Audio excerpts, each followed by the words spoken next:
जय गुरु जी। संगत जी, आज का शुक्राना सत्संग एक पुरानी संगत का है और उन आंटी जी को गुरु पा ने बहुत बहुत बहुत ब्लेस किया है।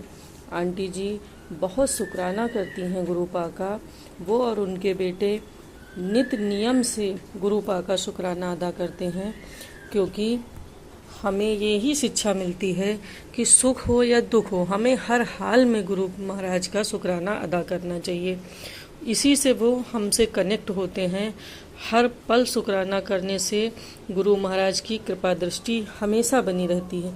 तकलीफ़ में ही सिर्फ शुक्राना अदा करने से फिर ये होता है कि आप लोग सिर्फ तकलीफ़ में हमें याद करते हो।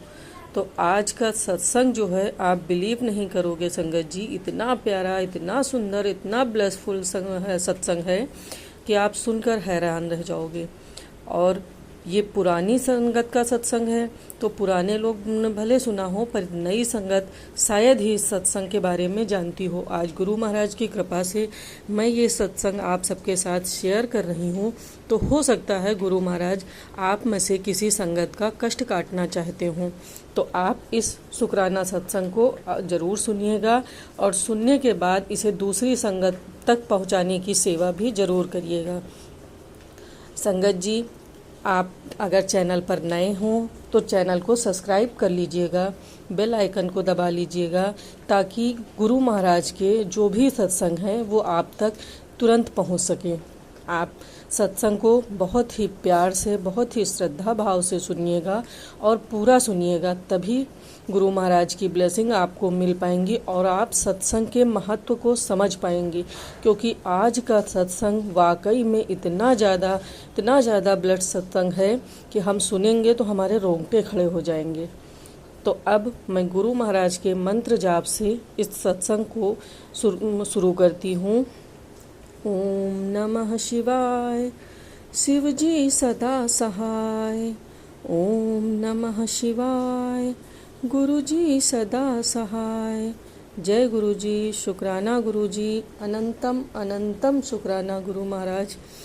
आपने जैसे आंटी को ब्लेस किया है वैसे सारी संगत को ब्लेस करिएगा।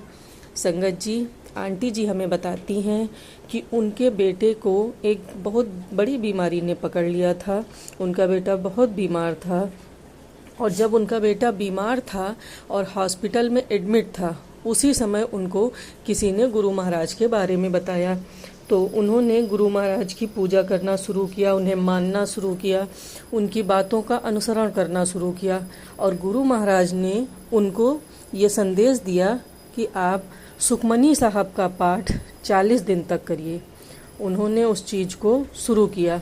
उनका बेटा वेंटिलेटर पे था।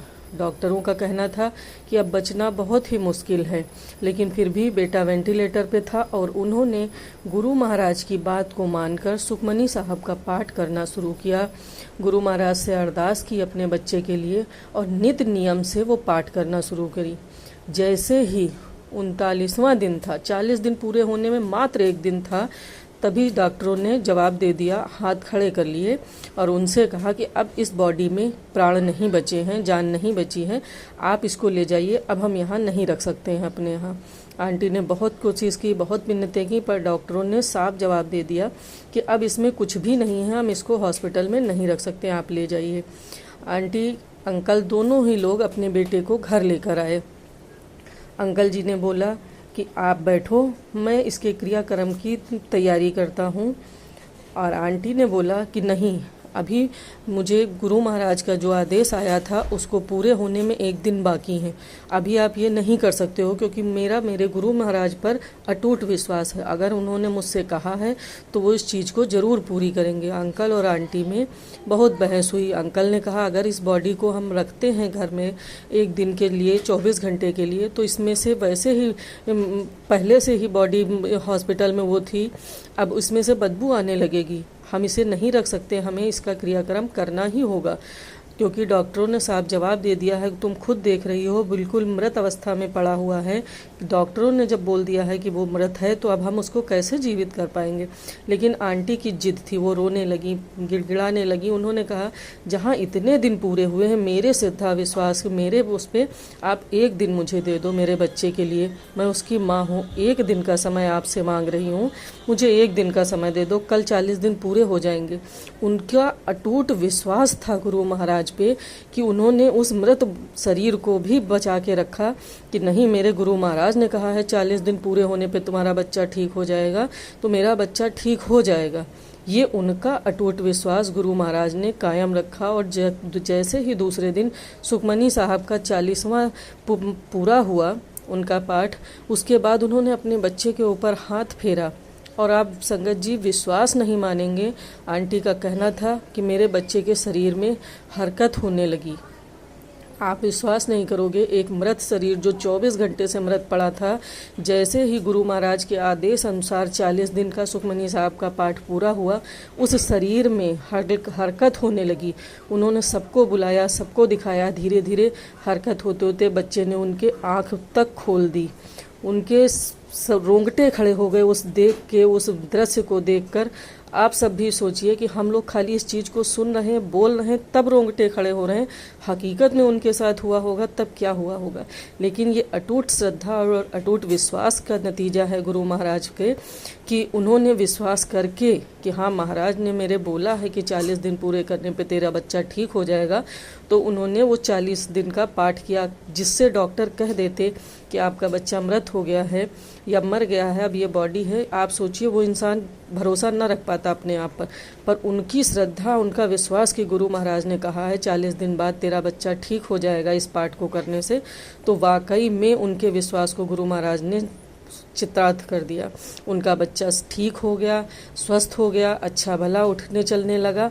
और गुरु महाराज की कृपा से ही वो माँ बेटे आज भी चाहे जितना भी जरूरी काम क्यों न हो, लेकिन नित नियम से पर डे सुखमनी साहब का पाठ करते हैं और गुरु महाराज का शुक्राना अदा करते हैं। बिना इन दोनों काम के वो अपने घर से बाहर कदम नहीं निकालते हैं।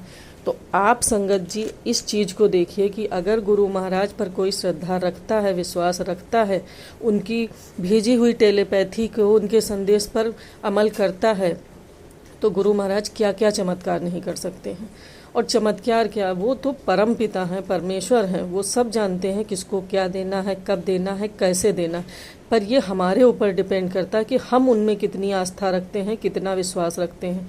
तो आप सब भी संगत जी पूरे श्रद्धा भाव से गुरु महाराज की ऊपर विश्वास रखिए, उनकी बात पर विश्वास रखिए, आडंबरों में मत पड़िए। लेकिन हाँ, गुरु महाराज जो हमसे कह रहे हैं उस चीज़ को मानिए, उस चीज़ को करिए और हर पल का शुक्राना अदा करिए, चाहे वो अच्छा हो या बुरा हो, क्योंकि गुरु महाराज को पता है कि कब क्या कैसे करना है। अगर वो कुछ बुरा वक्त भी लाते हैं तो हमारे अच्छे के लिए लाते हैं, इसलिए हमें हर पल शुक्राना अदा करना है। संगत जी अब मैं अपनी वाणी को विराम देती हूँ और आपसे ये प्रार्थना करती हूँ कि आप ज़्यादा से ज़्यादा संगत को ये संदेश भेजिए, ये शुक्राना भेजिए, ताकि हो सकता है गुरु महाराज हमारे द्वारा किसी और संगत के कष्ट कटवाना चाहते हों, उन पर भी अपनी कृपा करना चाहते हों। जय गुरु जी, शुक्राना गुरु जी, अनंतम अनंतम शुक्राना गुरु जी। संगत जी आप सबको बहुत बहुत शुक्राना कि गुरु महाराज के इस सत्संग को आप बाकी संगत तक पहुँचाएँ। जय गुरु जी।